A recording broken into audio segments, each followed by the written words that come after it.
Sveiki 1000 elektriniečių, aš dar ne Lietuvoje, žygiuoju miškais, pažiūrėkit kaip čia gražu. Ir ką, pasidarysim tiesioginę transliaciją šį sekmadienį, tai yra gegužės 18 dieną, 1000 elektriniečių Facebook grupėje. Vasarą dabar vėliau darykime 8 valandą ir aptarsim tą situaciją, kur čia visi meras, koks kilo širšalas ir taip toliau. Bet man atrodo, jau atėjo laikas iš tikrųjų įvardinti šitą problemą.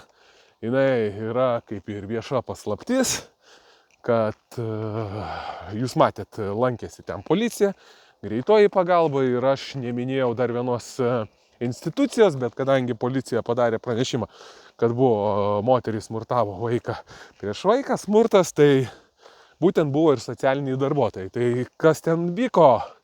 Vyko tai, kad ten gyvena ir meras.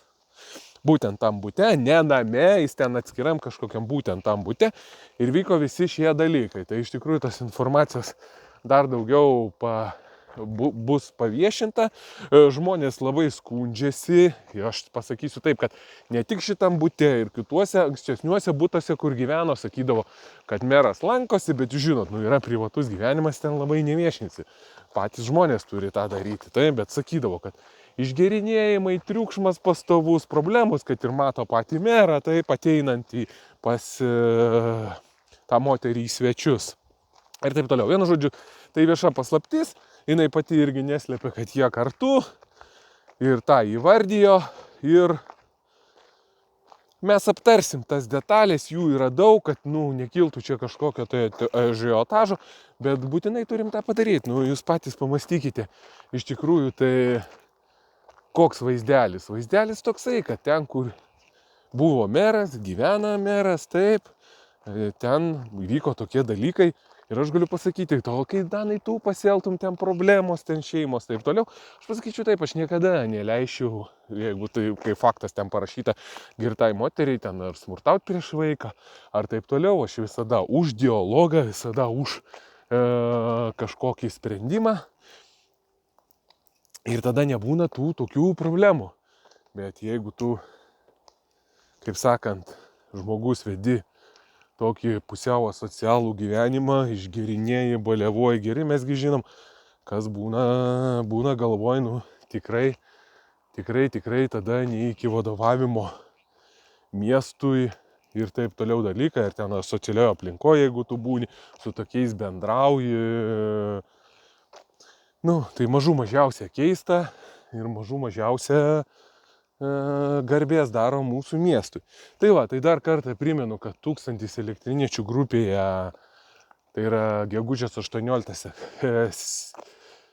sekmadienis 8 valandą vakare, pasidarysime tiesioginę transliaciją, aptarsime visas detalės, jų tikrai yra daug ir kad ir ne Lietuvoje, bet greitai būsiu ir tikrai skauda širdį už mūsų kraštą, už mūsų miestą. Mes privalome iš tikrųjų pakeisti tos tokius bazinius dalykus, pagarbą mūsų miestui, kad užtikrinti vystymąsi, ateitį mūsų vaikams, anūkams, ir mūsų aplinkos tas visas pagerinimas, taip, ir kiti dalykai baziniai, kuriuos mes turim susitvarkyti ir turim padaryti.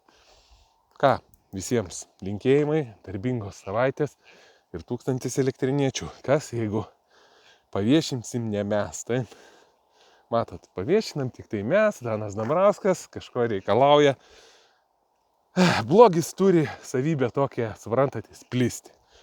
Blogis jis yra, jisai toksai, jisai plinta. Jeigu tu jam neprieštarauji, prieš jį nepakovoji, jis ateina tik tai laiko klausimas iki tavęs. Todėl nebūkite abejingi. Aš labai iš tikrųjų džiaugiuosi dėl mūsų grupės 1000 elektriniečių, dėl mūsų narių.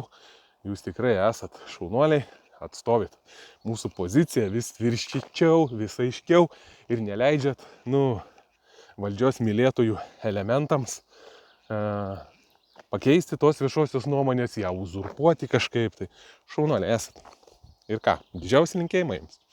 Iki visiems susimatysim sekmadienį 8 valandą vakare.